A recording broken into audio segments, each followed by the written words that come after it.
ৰাজ্যৰ গ্ৰাম্য অৰ্থনীতি টনকিয়াল কৰাৰ উদ্দেশ্যে গোলাঘাট জিলা মেৰাপানীৰ দিলীপ বড়ো নামৰ এজন কৰ্মোদ্যমী লোকে নিজৰ ঘৰতে গঢ়ি তুলিছে কৃষিভিত্তিক ক্ষুদ্ৰ উদ্যোগ।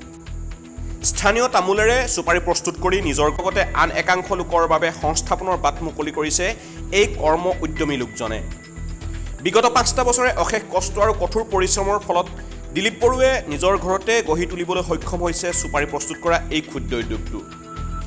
মেৰাপানীৰ শিশুপানীৰ অঞ্চলৰ হিৰিম্বাপুৰ গাঁৱৰ দিলীপ বড়োৱে স্থাপন কৰা ক্ষুদ্ৰ উদ্যোগটোত বৰ্তমান সময়ত স্থানীয় অঞ্চলটোৰ প্ৰায় বহু পুৰুষ মহিলাই কৰ্মসংস্থাপন লাভ কৰিছে। ক্ষুদ্ৰ উদ্যোগটোৰ বাবে স্থানীয় তামোলৰ কৃষকসকলে উপযুক্ত মূল্যও লাভ কৰিবলৈ সক্ষম হৈছে। আনহাতে নিজৰ উদ্যোগত প্ৰস্তুত কৰা চুপাৰিসমূহ দিলীপ বড়োৱে ৰাজ্যৰ ভিন্ন প্ৰান্তত বিক্ৰী কৰিবলৈ সক্ষম হৈছে। ইতিমধ্যে দিলীপ বড়োৱে বহু লক্ষাধিক নিজাৰ ধন বিনিয়োগ কৰাৰ পাছতো সাম্প্ৰতিক সময়ত উদ্যোগটো নিয়াৰিকৈ চলাই যাবলৈ কেইবাটাও অত্যাধুনিক যন্ত্ৰৰ প্ৰয়োজন আৰু পৰ্যাপ্ত ধনৰ অভাৱৰ বাবে প্ৰয়োজনীয় যন্ত্ৰপাতিসমূহ ক্ৰয় কৰিব নোৱাৰা বুলি জানিবলৈ দিছে।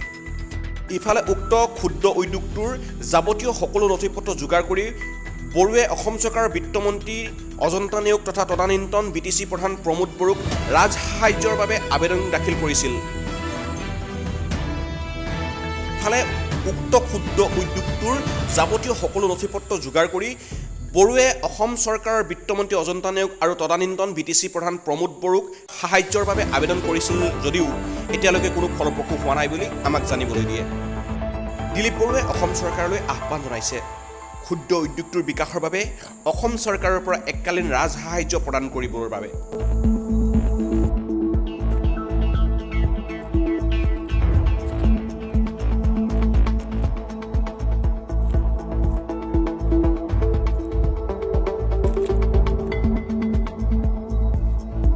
মেৰাপানীৰ পৰা জুন গগৈৰ সহযোগত খবৰ গোলাঘাট।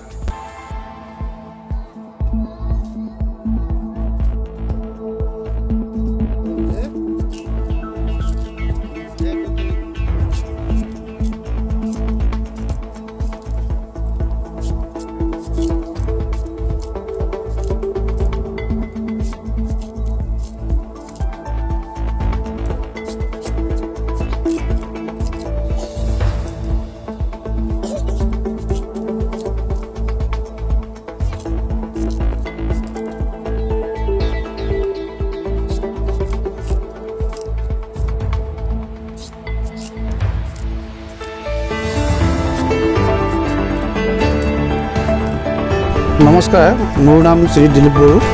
মই এই আমাৰ উদ্যোগটোৰে এজন ডাইৰেক্টৰ। আমি 10জন ব'ৰ্ড মেম্বৰে এটা উদ্যোগ ৰেজিষ্ট্ৰেশ্যন কৰিছিলোঁ। আমাৰ ৰেজিষ্ট্ৰেশ্যনটো আপোনাৰ এই উদ্যোগটোৰ ৰেজিষ্ট্ৰেশ্যনটো আপোনাৰ 11/11/2021 ৰেজিষ্ট্ৰেশ্যন হৈছিলে। তাৰপিছত এই উদ্যোগটোৰ নাম থোৱা হৈছিলে আমি Nirmali agro producer company limited. আমাৰ ইয়াত প্ৰডাক্ট হ'ব আপোনাৰ তামোল, কেঁচা তামোল ক্ৰয় কৰা আৰু লগতে আমাৰ কেঁচা তামোলৰ পৰা চুপাৰি বনোৱা আৰু লগতে আমাৰ এই তামোলৰ এই যিটো আপোনাৰ গছৰ ঢকুৱা, এই ঢকুৱাৰ পৰা আমি প্লেট, কাঁহী, বাতি বনোৱা। এইটো আমি আলোচনা কৰি মানে আমি এই প্ৰচেছটো ল'ম বুলি এই উদ্যোগটো আমি ৰেজিষ্ট্ৰেশ্যন কৰা হৈছিলে। গতিকে এই ৰেজিষ্ট্ৰেশ্যনটো কৰিবলৈ যাওঁতে আমাৰ 10জন মেম্বৰ লাগে। 10জন মেম্বৰৰ ভিতৰত আমাৰ ডাইৰেক্টৰ 5জন, ব'ৰ্ড মেম্বৰ 5জন, তেনেকৈ গঠন কৰিছিলোঁ আমি উদ্যোগটো। গতিকে এতিয়া আমি যথেষ্ট দিন হৈ গ'ল, যথেষ্ট আমি যা যোগাযোগ কৰিলোঁ। আমাৰ এই উদ্যোগটোত আমি নথিপত্ৰ ইতিমধ্যে সম্পূৰ্ণ আমাৰ এই নথিপত্ৰত সম্পূৰ্ণ নথিপত্ৰ আমাৰ আছে। গতিকে আমি আহ্বান কৰিছোঁ চৰকাৰলৈ যাতে চৰকাৰে আমাৰ এই অনুষ্ঠানটো আগবাঢ়ি যাবলৈ কাৰণে যাতে ৰাজসাহায্য প্ৰদান কৰে, সেয়া চৰকাৰলৈ মোৰ আহ্বান। আমাৰ নথিপত্ৰ প্ৰায় আছে, এইবোৰ আমি সম্পূৰ্ণ নথিপত্ৰ আমি কৰিছোঁ। এইবোৰ নথিপত্ৰ বৰ্তমান চবেই আছে আমাৰ নথিপত্ৰ।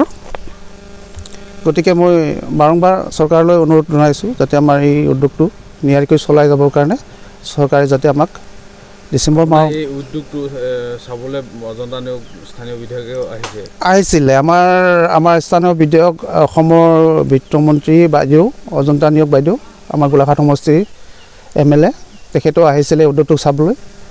আৰু লগতে আমাৰ BTR প্ৰধান প্ৰমোদ বড়ো ছাৰো আমাৰ এই অনুষ্ঠানটো আহিছিলে অনুষ্ঠানলৈ। তেখেতলোকেও আমাৰ অনুষ্ঠানটো গঢ় দিম বুলি কথা দিছিলে, কিন্তু আজিলৈকে আমি কোনো সুখবৰ পোৱা নাই। সেয়েহে মই আহ্বান জনাইছোঁ চৰকাৰলৈ যাতে এই অনুষ্ঠানটো আমাক ৰাজসাহাৰ্য দি অনুষ্ঠানটো গঢ় দিয়ে। এতিয়া বৰ্তমান চলিত অৱস্থাতে আছেনে? বৰ্তমান আমি চলাই আছোঁ, বহুত কষ্টৰে আমি চলাই আছোঁ, থুলমূলকৈ চলাই আছোঁ। ইয়াতকৈ যাতে আমি ডাঙৰকৈ চলাব পাৰোঁ সেইটোকে আমি আশা কৰিছোঁ, চৰকাৰলৈ আমি আহ্বান জনাইছোঁ।